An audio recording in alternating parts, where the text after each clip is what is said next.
T-minus 10, 9, 8, 7, 6, 5. All three engines up and burning.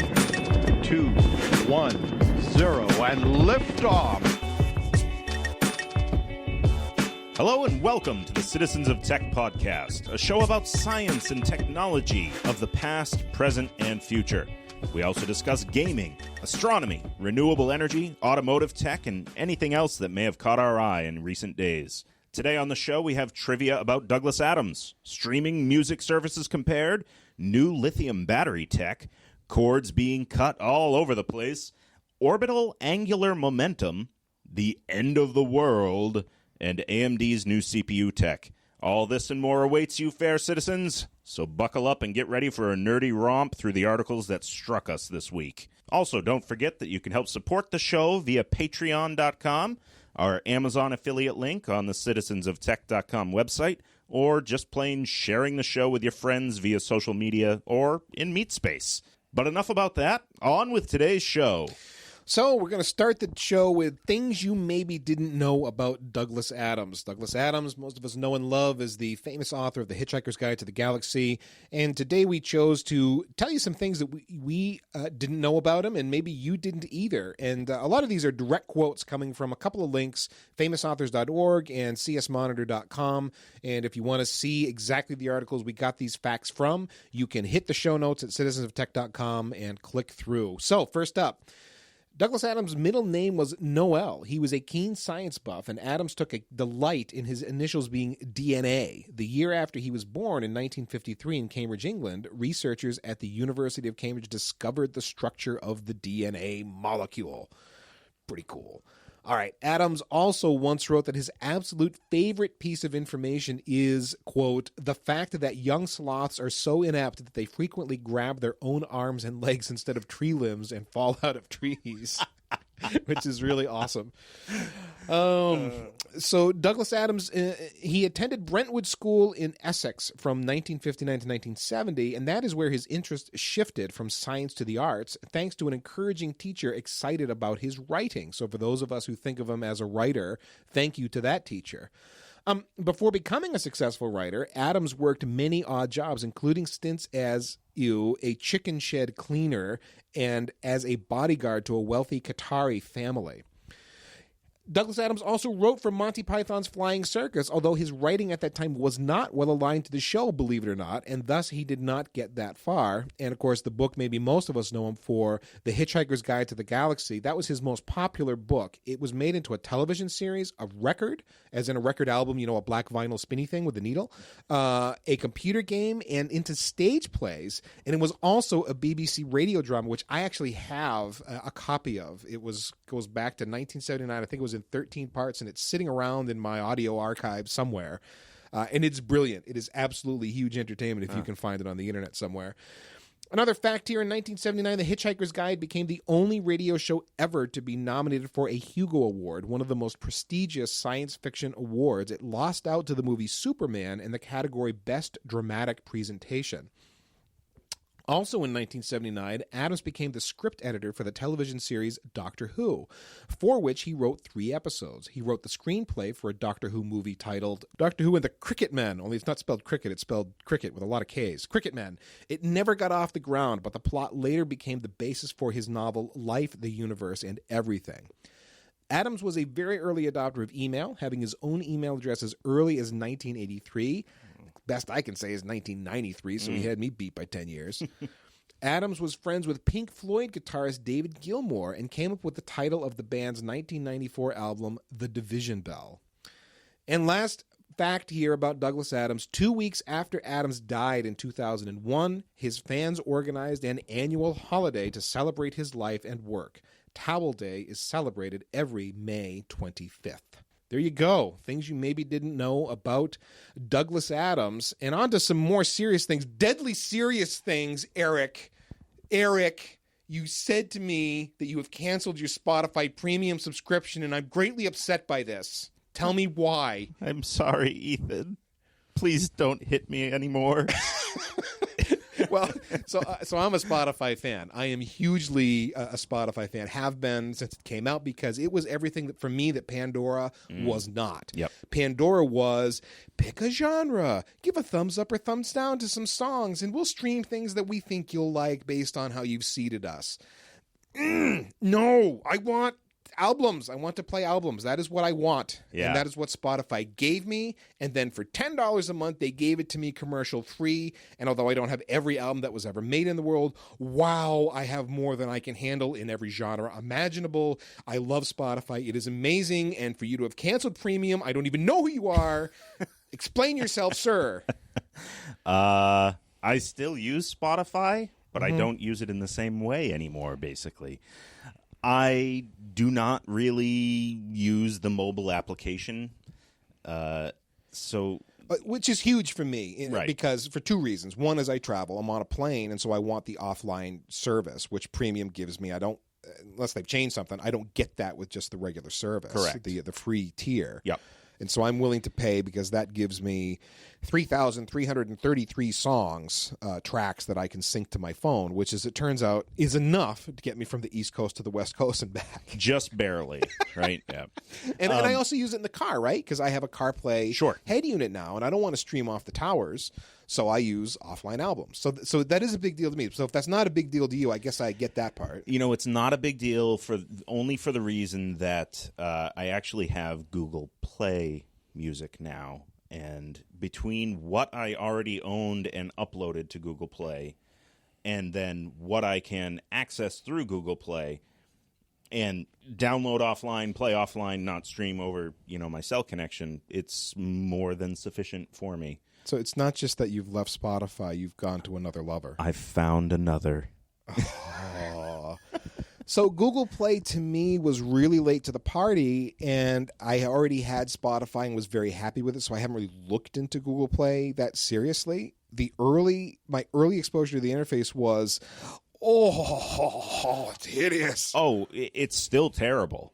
It really is. That's the one thing that my wife and I gripe about constantly is, Google Play, they have decided how you should use their service, and they will advertise to you. So I pay for this service, but I'm still getting advertised to. Like, what's that about? But the way I use it, I search for an album. I say, download, make available offline, and then I can just play it through my Android Auto in my car. Yeah, okay. So you use Google Play with Android Auto the same way that I'm using Spotify and CarPlay in my car. I could use Spotify through Android Auto as well, but I what's the price tier? Because I'm paying $10 a month for Spotify. So the biggest reason I've been using Google Play is because my wife has a grandfathered account that she's only paying like $7 a month for, and a family plan only brings it up another $7, and I think we can have 4 people on the plan.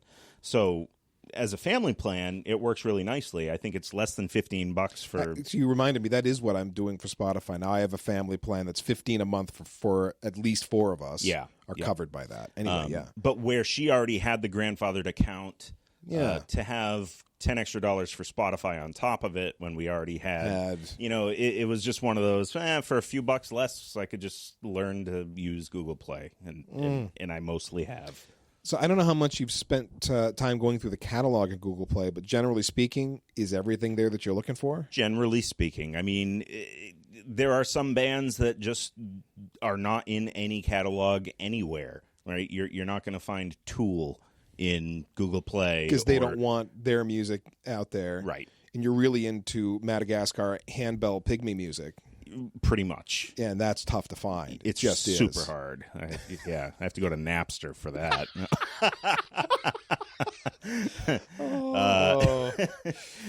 So, the catalog is great. I mean, I haven't done an album-by-album search, but it's very rare to search for something in Google Play and not find it.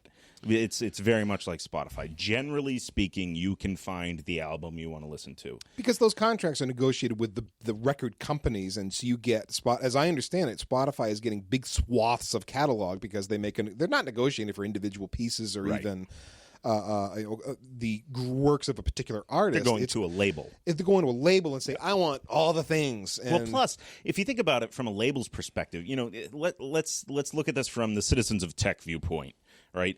We want to be on Google Play. We want our podcast on Google Play. We want it on iTunes. We want it on Stitcher. We want, all the places we are, that's because we went to them and said, we want to be on your platform because there are people that will listen. Yes. And that's what these record labels want. They want people to listen.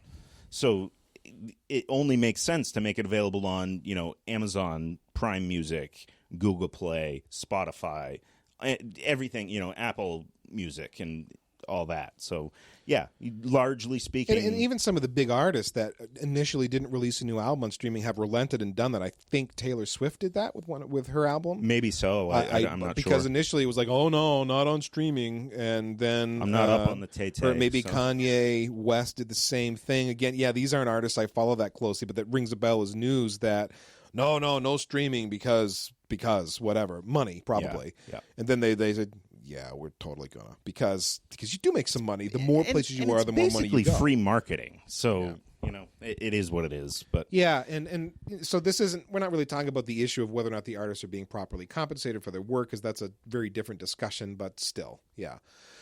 All right, Eric. So not Spotify Premium, but Google Play, and you have because reasons. Because reasons. Fair enough. Fair enough. So we talk a lot about batteries on the show. A lot. We understand that. But it's been several shows. We're due. We're due, and we found a really good story. And this is actually funny. Eric and I have a Slack channel that we plan the show with, and we have a fodder channel, and we just pump articles in there and then choose the ones that we think are the most interesting to actually do the show. I found this story and went to paste it in, and Eric had already pasted it in. It's like, oh, cool. We're both have found the same story. So, Eric, tell us about this battery story. This is actually a really good one, folks. Yeah, this could be big. So this comes to us from MIT's Massachusetts Institute of Technology. New lithium metal tech that apparently doubles lithium battery capacity. So an MIT spin-off company called Solid Energy Systems has issued a release that says that their technology will double the capacity of current lithium-ion batteries. It swaps out the common battery anode material, graphite, for very thin, high-energy lithium metal foil, which can contain more ions and therefore provide more energy capacity. The original version of this technology, a prototype several years ago, had a bit of a heat problem in being that the battery only worked at 80 degrees Celsius or higher. Put that in your pocket. Yeah, so if you needed to make oatmeal, you could do it heating it on the battery. Awesome. So that was obviously a showstopper for, commercial ventures, because industrial, we could probably talk about 80 degrees Celsius, but in a car or a phone or whatever, it obviously cannot reach that temperature. We're nearly boiling water at that point. So the solution was they coated the lithium metal foil with a thin, solid electrolyte that doesn't need to be heated for it to function. So we've increased surface area here? Is that what I'm getting? Yeah, well, the material itself can store more electrons, right? And there's more of that material crammed in there for exactly this reason. We don't need a liquid electrolyte or anything of that nature. The batteries, here's the real kicker. The batteries are made using existing lithium-ion manufacturing equipment, which makes it scalable. I don't have to retool a factory to make these. Bingo. And so Tesla is going to eat this up, right? The Gigafactory is about to open. And God, forget Tesla. Apple, I hope you're listening, because the next MacBook I buy, I want to have one of these new batteries in it, please. So here's the kicker. The prototype that they demoed was an iPhone 6 battery replacement. It was half the size of the iPhone 6's native battery and contained 2 amp hours of electricity compared to the 1.8 amp hours in the stock iPhone 6 at half the size. So more than double the energy then. Yeah. So Solid Energy plans to bring these batteries to smartphones and wearables in early 2017. So we're talking months away at this point. And to electric cars in 2018. And this is where it really gets interesting, because electric vehicles are, as we've discussed, I believe the future, right? I put the internal combustion engine on Death Watch a few episodes ago. You bravely did, yes. Yeah, much to the Sir Robin. chagrin. And if we think about it, my car has an 18.4 kilowatt hour battery pack system, right? And that gets me 60 to 70 miles on a charge. Well, with this technology, we're talking about 36.8 kilowatt hours, which would give me 120 to 140 miles per charge. And that's with a tiny little, plug-in hybrid battery pack. If we start talking about Teslas and, Nissan Leafs and full EVs that have anywhere from 65 kilowatt hours to 100 kilowatt hour batteries right now, we're looking at electric cars that could go 500, 600, 700 miles on a single charge, which is a game changer.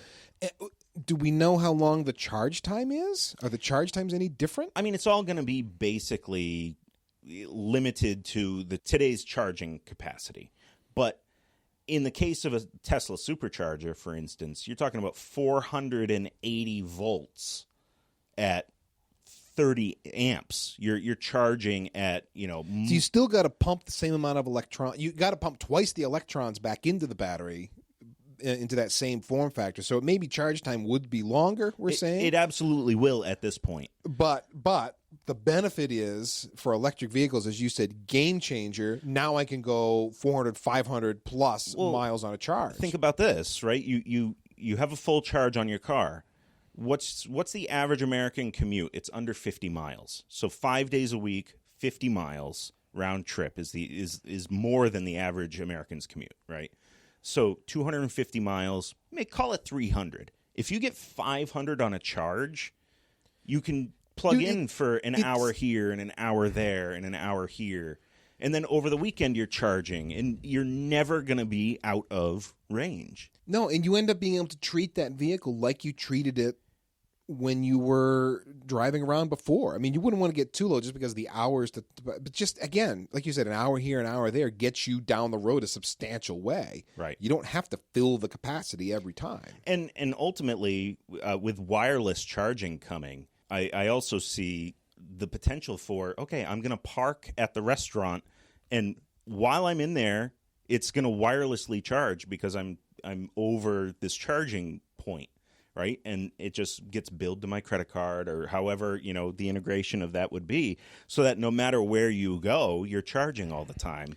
You don't have to worry about, is my car charged? Because it's charging pretty much anywhere you go. And in the future, I can see that being the direction that this could take. But double capacity arriving in months instead of years is a complete game changer for mobile devices, wearables. Drones were the other thing that were mentioned in there, because the same capacity with half the weight or double capacity with the same weight, you can get, instead of 20 minutes of fly time, use 45. cases for both in drones. Yep. Exactly. Either half the weight or twice the range. Yep. Yep. And then you talk about cars, and the opportunities are just seemingly endless. And this does again seem real. Months away, the MIT actually spun a company off called Solid Energy, like we've said. Yep. So, I mean, it's not like, oh, we could do it, I think it'd be fine. There's actually a company that exists. And they have a fabrication plant. And existing factories can work with this technology. And they've got the temperature problem solved. And they've tested a prototype battery for an iPhone. So, wow. The one thing that I did not see that is concerning to me is, what is the life expectancy of these batteries? I don't know if they're good for as many charge-discharge cycles as existing tech, if it's half as much, if it's 50% less. Maybe it's the same, maybe it's more, who knows? But I did not see that information, so I will reserve judgment on that. But any way you slice it, if you can double the capacity, that's huge. The ranges now we're used to, and it's comfortable to live with the batteries we have in things like our phones and stuff, but they do get tired over time. My laptop that is now almost 4 years old, I get 4 hours out of it. And you probably used to get 7 to 8. Yeah, and exactly. I used to get 7 to 8. And when I look at the Apple descriptor for that battery, it says, please service. In other words, it's crap. Get rid of it. Yeah. So, and it's not like it's easy to change these things on a Mac the way they build them. So I would love it if this was a 4-year-old laptop that I was still getting 8 or 9 hours out of, because I used to get 18. That would be awesome. Yeah. So awesome. Yeah. Anyway. Potentially amazing. So, cable TV providers continue to lose subscribers. This is an Ars Technica article, and you found this. So, cord cutting, right? It is a thing. I mean, I do it. You were a cord cutter as well, Eric. Lots of people are cutting the cord where we're not tethered to our satellite dishes or cable TV systems anymore. And I wouldn't go so far as to say, like, I'm one of these kill your TV people. I mean, I kind of get that sentiment where it's, taking control of your mind and stuff. I get that, so kill your TV. But, I like TV and movies. I'm entertained by them, and they amuse me. Sure. And one thing I remember from my Dish Network days, I was a Dish Network customer for years, was I had a DVR, and you kind of get this FOMO thing going on from recording all these shows. Like, I recorded them all. I got to watch them all. Now I got to watch it. Yeah. Like this commitment.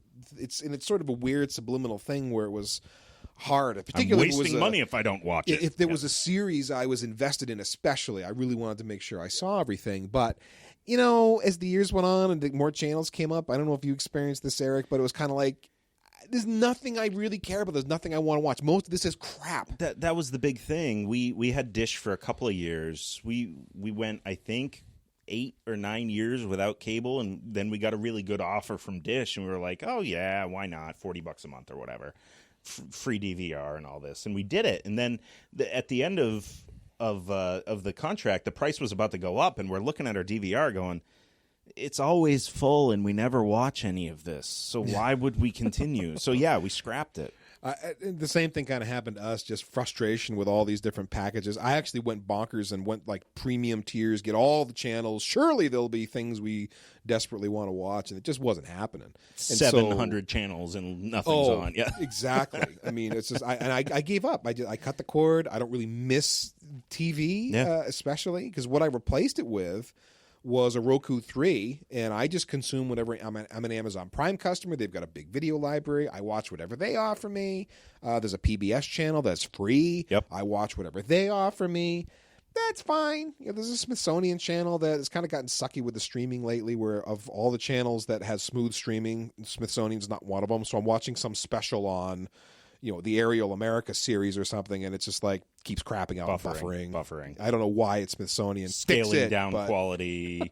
you know what? Anyway. I do the same thing. I have a Roku, and I love it. And we have different channels that you can download. You can install these things and watch content. Some of them are premium, and you have to pay a fee. Like there's Acorn TV that does British television. If anyone from the BBC is listening, take my money, please. Give me a BBC channel that I can subscribe to and watch the BBC programming here in America. I don't want BBC America, the redheaded stepchild version You want to be an Islander. I do. I at least want the Islanders TV. Take my money, please. So for me, I've been mostly happy with Amazon Prime. So I already subscribed to Prime, so I have full access to that library.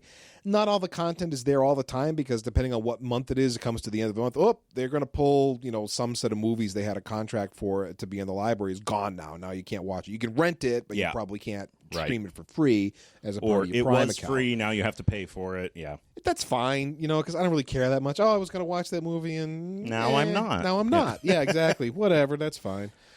And I think it's just good enough. Yep. It really is good enough. Bruce Springsteen had a hit back in 1992, 57 channels. He sings 57 channels and nothing on. It's kind of it's a song of its time, to be sure. But it was a message back then, over 20 years ago, almost 25 years ago. And now it's like 257 channels, 700 channels. I don't know how many it is, and it's mostly garbage. Yeah. So when you can pick and choose off of a menu exactly what you want to watch from Amazon Prime, I just pick certain series that I want to watch that are good for me. No commercials. It's great. And it's all old. It's all 3, 4, 5 years old.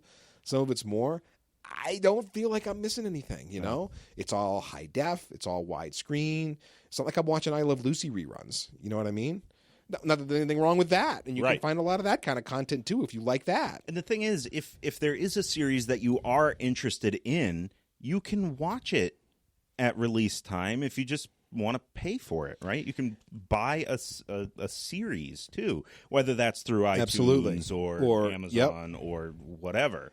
And you can spend a lot of money doing that if you want, but if it's you still just cheaper than cable if you're selective, right. And if all you really wanted was HBO, you can get HBO Go and get Game of Thrones and all those very popular Sesame series. Street is on HBO now. Right. So weird. Anyway, this all came up because the Ars Technica article talks about people leaving cable TV, the providers continuing to lose subscribers. And I think, just Eric talking with you, I feel this is part of it. This is why people are fleeing to these streaming services. They're cutting the cord. it's the new newspaper industry dying out. And it's not that it's happening that fast. I mean, if you look at the totals for Q2 of 2016, the article listed 93,750,974 subscribers out there, which is an awfully healthy business. Then that's spread across all the major providers, in the area, Comcast and Dish and DirecTV and a few other ones. But that is down 602 subscribers from the previous quarter, from Q1 2016. And I believe that's just the U.S. market that we're talking about here. And some would say, yeah, but Q2 is always low because you got snowbirds moving, you got college kids moving, and they cancel accounts and stuff. Yeah, but they sign back on the other end at some point. So, yeah, maybe Q2 does kind of underperform. But still, the trends, if you look at these numbers, That's almost this was a rough quarter. Yeah. So it was a rough quarter. Yep. Pretty big deal. And, my take is the advertising model is just broken. People are sick of the way TV is given to them. And reality TV as a vehicle for advertising is just burning people's brains out. And It was we're all tired sick 20 of it. years ago. Oh, yeah. so much. Yeah. So much. So I think this problem is going to continue. Not so much that I don't know, should we put cable TV on Death Watch? Maybe we should. Pretty soon, I don't maybe? know. Pretty soon. Not yet. Pretty soon. It's a little early. All right, now we move on to our heavy article of the week. Some serious science here. Orbital Angular Momentum, OAM, and fiber optics. It's a new way to transmit lots of data, and it's all about how you're moving light down that channel. And I did part of the work, and it was late, and I was tired, and my brain gave up after a while trying to make sense of it. Eric, you picked up where I left off and dug in even deeper. What'd you figure out? Yeah, so the article comes to us originally from Ars Technica, but it was really kind of hard for me to follow, and I felt like... it's where I got stuck. Yeah, I felt like the person trying to describe it didn't fully understand it, and so it was a lot of analogies that didn't quite all tie together the concept. Or if he did totally get it, it wasn't coming across the article. It didn't come through in the text, no, yeah. So I actually ended up watching a video from University of Southern California, and it broke down in under 20 minutes the whole concept, and to a point where I feel like I understand it enough that I could sort of describe it. So a little bit of back history here. Fiber optics, right? We all know that they carry data at light speed, and they've been doing that for nearly 40 years. Yeah, just modern days. Eric, you and I, as people that have dealt with networks on some level or another, I don't know how much fiber optics you've worked with. I've worked with a ton of it. Yep. Just different diameters of glass that use light to transmit data instead of a piece of copper using electricity. Yeah. It's the fastest way to move data around at this point. The first interesting bit of trivia here, the first metropolitan fiber optic cable was deployed in Torino, Italy in 1977. So it really was 39 years ago. And in 2014, a collaborative Dutch and U.S. team broke the world record for bandwidth on a single fiber strand at 255 terabits per second, which is 32 terabytes per second, thereabouts. Yeah, that's a lot of data.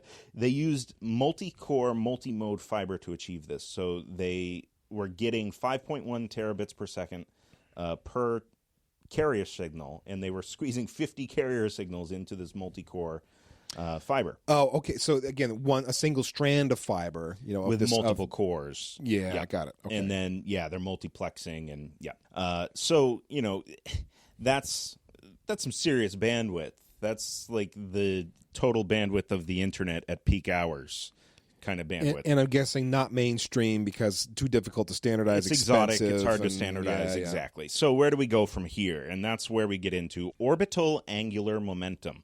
So light waves can actually be spun. Okay. So I'm thinking of a wave. It has got a crest and a trough. And if I'm standing looking at the ocean, it's like coming at me. If I can spin it, is it like that waving motion spinning, like twisting around a center point? Like a corkscrew. Okay. Yeah. So, yeah, when you think of regular electromagnetic waves, radio waves, for instance, we know that they have frequency, which is how often the waves arrive, and wavelength, the size of the waves. And when dealing with photons, you can actually spin them, in which the wave is corkscrewing and has different, the amplitude of it and the frequency of it is spread out in a three-dimensional form instead of a two-dimensional form like we normally think I of. see where this is going, because now I can carry more data, can't I? You can carry a lot more data. This is taking multiplexing to a whole nother level. So using holographic phase filters, you can twist the light waves, giving a clockwise or counterclockwise rotation. And light waves are orthogonal. So you can have the counterclockwise wave and the clockwise wave arriving at the same time over the same medium because they don't interfere with each other. Aha. And then you can take that another step and you can say the degree of rotation, a +8 and a -8, a +10 and a -10, a +12 and a -12. Oh, so it's not just a clockwise and a counterclockwise. It's a whole bunch of different clockwise and counterclockwise at offsets to one another. Yeah, so in this video, they were talking about how you have a positive and negative of like 3 different types. And so you have 6 streams of data coming across all at the same time because the photons can coexist. Well, this is even further than, I mean, there is fiber optic technology in wide use in networking today that will take essentially different colors, and Right. each color channel, it represents a channel Because within they the don't same interfere core. because they're different wavelengths. This sounds like that, but different, using some other properties of light aside from frequency, etc. Yeah, right. We're going full 3D. We're using the rotational aspect as well. Exactly. And so basically what we're doing is we're taking polarized light, right? You know how sunglasses can be ranked as polarized or non-polarized. Yeah, they got a grid which impacts the light wave and which can penetrate and which can't, Right. so it helps with glare. No and so ultraviolet can come in, and yeah. Basically, we're taking polarized light, putting some twist on it so that we can transmit multiple data channels at once. And then the receivers are only looking for a certain shape of wave and a certain frequency, and you can then extract the data, multiple channels worth of data over one medium at one time. And so it kind of blew my mind, right? There's some network optics manufacturer right now going, I know how much I charge for this now, which is just 100 gig Ethernet. I can't wait to put a price tag on this sucker. Woo! 100 terabit Ethernet. Yeah. No. So yeah, the direction of, like I said, the direction of spin and the amount of spin is what separates the channels.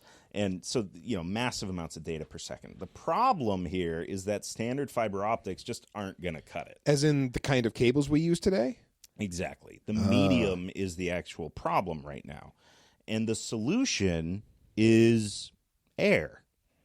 We need fiber optics with air in the center of them because that's the ideal medium for light to travel through when it's got a spin to it, because otherwise it will adhere to the fiber cores and you can't get the spin. So I've got to have a cable that includes not just glass, but now air as a component of the cable as well? Right. The glass needs to have certain refraction properties and reflection properties on the inside and the outside, and then the core of it actually needs to be hollow so that the photons can pass through while they're twisting. And I've still got to tolerate bends in the cable and so on as well. And that's where the reflection and all that comes in.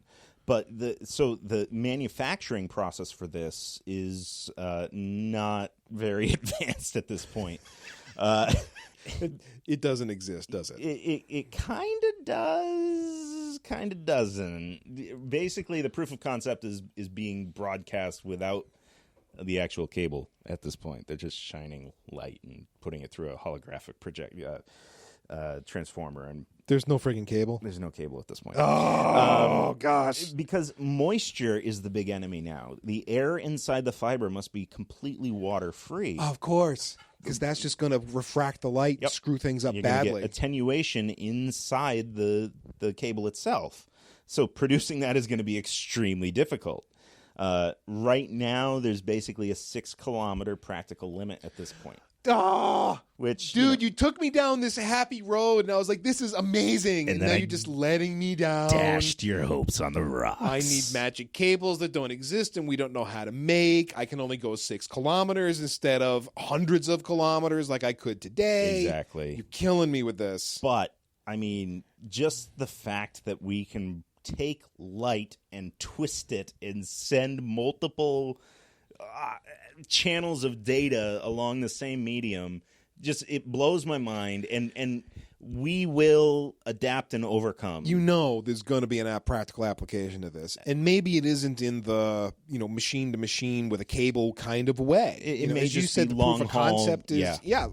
it'll be a line of sight application, or it'll be 6 kilometers within a city. That's a fairly significant and meaningful way to send data in that way. That's all plot. It wouldn't work in the rain, I guess, but that's all plausible uses. So I am with you. I am hopeful that something will come of this eventually. It's like, all right, we figured out this part. Now we got this other, practical crap to deal with, and they can give that to the grad students to work on that. Yeah. Something along those lines. Yeah. It's super cool. Definitely going to keep an eye on this one. Who knows? Maybe it'll be 20 years before anything practical comes from it, but it's super interesting. Well, I ain't waiting 20 years for something interesting, because next year, Eric, something very interesting is going to happen if you are in U.S., the United States, because America is going to see a sign of the end of the world coming in August 2017, a total solar eclipse. Of the heart? No. Oh. You went there? I don't know. You're even that Just old? Total My eclipse. Just, yeah. Oh, yes. So seriously, August 2017, a total solar eclipse is going to be seen by a fairly significant path within North America. And there's a Ars Technica article on this. There's a website devoted to this called eclipse2017.org. And there's the specific date is August 21st. So we're recording this on August 23rd, 2016, August 21st, 2017. A total solar eclipse is coming. And according to eclipse2017.org, the first total eclipse on American soil since 1991. This is going to be the first on the mainland since 1979, and the first to sweep across the entire country since 1918. Wow. So kind of a big deal if you are in the U.S. And you can even get eclipse glasses from these folks. And you're like, of course you can. It would seem a little corny, but there is. They're very inexpensive. They're like $350 and $358 or something times 3 for $10 and change. You can have 3 pairs of your very own. Basically, super welding glasses, right? Like The idea is to protect your eyes from the sun, so you can get a direct look at the eclipse as the event happens, and not damage your eyes, because of course there's still dangerous radiation from the sun coming down and so on. Or you can use a telescope to make a projector. And you can project it and see it. The box method. Yep. Yeah. You'd get a reverse image of it on the I forgot what they call that box, but yes, the pinhole camera style. Yes, yeah, sure. Now, if you're wondering what the heck is a total solar eclipse, because I know I've seen eclipses before, and it was a lot more recent than this. Okay, so this is this is a total solar eclipse, and the big deal here, to read the Wikipedia definition, as seen from the Earth, a solar eclipse is a type of eclipse that occurs when the moon passes between the sun and the Earth. So it's the disk of the sun that is being eclipsed. It's the moon going across the disk of the sun. The moon fully or partially occults the sun. This can happen only at new moon, when the moon and the sun are in conjunction as seen from the Earth in an alignment referred to as a syzygy. In a total eclipse, the disk of the sun is fully obscured by the moon. In partial and annular eclipses, which might be what you're thinking of, you think you've seen an eclipse recently in North America, only part of the sun is obscured. So again, the big deal here, total solar eclipse, the entirety of the disk of the moon will cover the entirety of the disk of the sun. Yeah, I specifically remember back in the 90s there was a really good solar eclipse, but you could still see a rim around the moon that was blocking the sun. You could still see a little bit of the sun just past the edges of the moon, and so it was not a total solar eclipse. Were you wearing your eclipse glasses, Eric? No, I built a pinhole camera, thank you. Okay. if you must know. So, Eric, we found out that your heresies are many in that you are not using Spotify Premium, you are using Google Play. You're not using Apple, you use Android. And now I come to find you're not using Intel so much as AMD sometimes. I'll see myself out. Oh. Yeah, no, I have been an AMD guy since the Thunderbird and Athlon XP days back in the early 2000s. I had an Athlon 64 that absolutely smoked Pentium 4s that it was competing against at the time. In straight lines, not around corners, though? Yeah, it didn't corner so well. It was basically an American muscle car, yeah. No, but then came the Core series of CPUs from Intel, followed by the Nehalem line, which just blew the doors off of AMD in performance.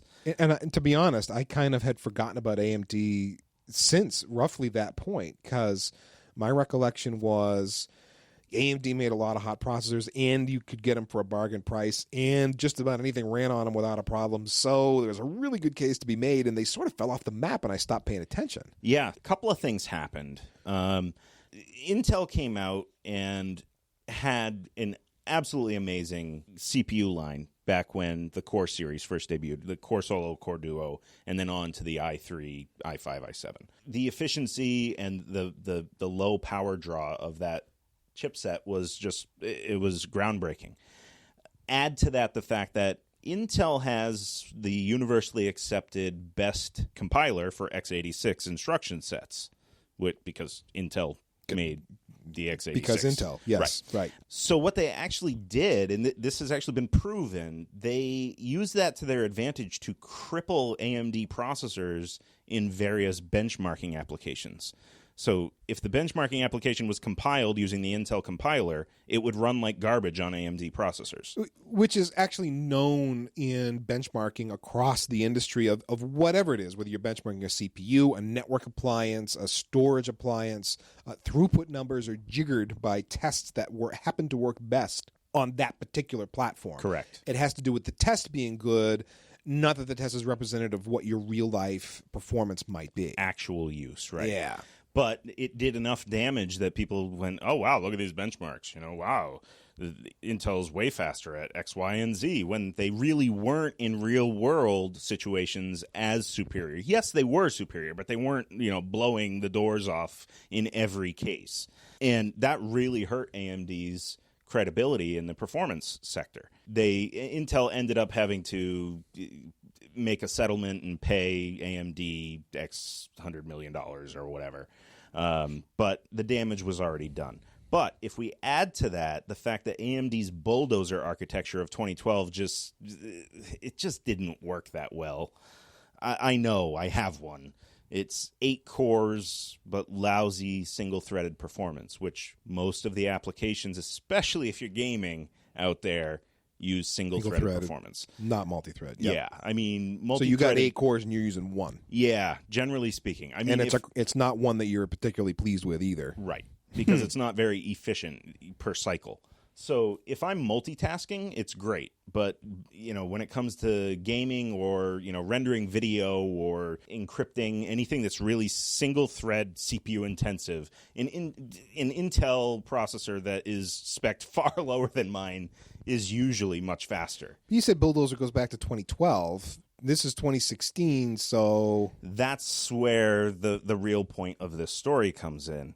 AMD recently unveiled their updated CPU tech at an event, and they put it up against Intel's Broadwell E 8-core 16-threaded processor, which is one of Intel's top CPUs. And this is from their Extreme line of processors. It's a smoking CPU. Crazy cash. It's almost $1,000 for the CPU itself. I've got a much lower end Xeon that's similar, but doesn't have that many cores and doesn't have that much cache and so on. Right. So they took the new AMD processor, they took this Broadwell E processor, they clocked them both at 3 gigahertz, which was chosen to show the key differentiator between the current architectures, which is IPC, instructions per clock cycle. And Intel generally does smoke AMD in this category. They showed a Blender rendering demo, and the Zen actually narrowly edged out the Intel CPU. Blender being Blender rendering, as in it's a graphic rendering tool that is commonly used in benchmarks. Yep, they were rendering a 3D AMD logo, if I recall correctly, in the video. So yeah, this bodes very, very well for AMD because it proves that IPC-wise, they're back in the game. The key then will be getting it to run stably at higher clock speeds because Intel certainly isn't going to stand still on this. Well, yeah, but the clock speed, dude, we've had this conversation about the clock speeds, though. We're kind of running into some limits there because of heat and size, right? Yeah, we can only push these so far. The highest end processors out there are running anywhere from 3.2 gigahertz to like 4.2 generally, and then they have turbo thread. It'll actually spool one core up for single threaded applications because it won't then overheat Bo and the Luke processor. can jump over the river. You got it. And so, yeah, but clock speed is less and less relevant. It's more about the efficiency. How many instructions can we do per cycle? So it really does look like AMD's getting back into the performance zone that Intel is in. And the big thing is the new architecture for Intel is due in early 2017. But AMD is looking to have Zen out the door in Q4 of this year, 2016, with mass availability Q1, maybe Q2 of 2017. So, although you got to wonder who their market is at this point. I mean, it's going to be motherboard manufacturers, do-it-yourselfers. Is Dell or HP, a big PC manufacturer, dropping AMD into any of their boxes anymore? I mean, you can still get, especially servers, you can specify I want AMD in this box or whatever, but it will be interesting to see what OEM producers choose to put in or what Intel chooses to throw dollars at to make sure that their chips are still in those systems. But bang for the buck has always been the selling point of AMD, like you said at the top of the segment. It was cheap enough and good enough, and therefore it was the one, it was good enough on a budget. But the new CEO of AMD has stated that we can't win by being the cheapest, so it's time to truly compete again. It's kind of an exciting time. Even if you're not interested in buying an AMD processor, competition is always good for the consumer. So if AMD can really pose a threat to Intel's dominance, Intel will have to compete on price if they can't, blow out AMD in performance and thereby charge whatever they want. Well, Intel does have an astonishing stranglehold on the market. I hung out at the Intel Developers Forum a couple of weeks ago, which maybe we'll talk about in more detail on a different show. Some of the stuff that they talked about at IDF. It was some pretty cool stuff. But my word, their dominance, they were talking about something like 97% of the x86 market belongs to Intel at this point. Yeah. And they aren't stopping with just x86 general-purpose CPUs. They're making all sorts of CPUs and sensors that do all kinds of things. They want the IoT market. Yep. They want the entirety of the server market, which they almost have now. These guys are not... They even toyed with me that we're optimizing network throughput on a general-purpose CPU such that why do you need an ASIC, really? Here and there, maybe you do need one, but you can really go awful far with general-purpose CPUs. Yep. Their ambition knows no limits. Well, and their R&D budget is basically limitless. They're spending more than a lot of well-known companies out there are worth on their research and development. So they're not to be, counted out in any sense of the amount. And just going back to, as you say, competition is good. Yep. So if AMD can get a winner here with this new Zen platform, that will be very interesting to see how the market reacts and who ends up buying that chip and if it becomes a thing. Yep. That'd be really interesting. Yeah, for sure. So content we like. We've got a couple of entrants this week. I just tonight, as a matter of fact, found a fun Twitter account called Security Nihilist. So twitter.com/SECURINIHILIST, Security Nihilist. And this guy, he started tweeting, or she started tweeting tonight. And they are just brilliant nihilistic tweets about computing, coding, and security. For example, here's a tweet. Whenever someone tells me she dreamed of security, I wonder if she realizes that security only has ever been a dream. And so on. They just go on and on. I went back and looked at the Twitter history of like 50-odd tweets that had come out just tonight. And it was like the hits just kept on coming. It was, some of them were like, just like really actually made you think, and some of them were hilarious, and some of them were just like almost profound. Just, and I think it's intended to be kind of humorous. It's an initial laugh and then, huh. And then if you really think about the life of a person in IT and what things are like, it was like, this is just brilliant. Well, that's like a sad server. Yeah. That Twitter account always makes me laugh too. Yeah. So content I like is Minute Physics, which is a YouTube channel. It's youtube.com/user/Minute Physics. And essentially what this is explain it to me like I'm 5. For example, why is the solar system flat? That's a really good question, right? Like, our solar system is relatively flat. Like, Earth doesn't go 90 degrees orbit to Saturn or whatever. We're within a few degrees. Yeah, there's a few notable exceptions. Pluto's a little off, Yep. and there's a few other orbiting bodies like comets or ever that seem to be slightly off. But yeah, I know exactly what you're saying, and it is a darn good question. Yeah, they break that down. They break down, the twins paradox, the wave-particle duality of light. What is dark matter, etc. And these are very short videos that can, explain a lot of content in a very accessible manner. It's certainly, you're not going to write your grad thesis paper from the information in it, but for an IT jockey that doesn't understand, the deep things of astrophysics, it's kind of cool to just watch and get a little bit of a brain dump. I will need to add that to my list because you said explain it to me like I'm 5, and I'm like, yes, Dad, I can do that. That is my level of physics right now since I've forgotten most everything I learned back in high school. So, Eric, did you learn anything today? I did learn something today. I learned that at latitude 60 degrees south, it is possible to sail clear around the world without touching land, thanks to a Snapple lid. It was the real fact number 1018 on a Snapple lid.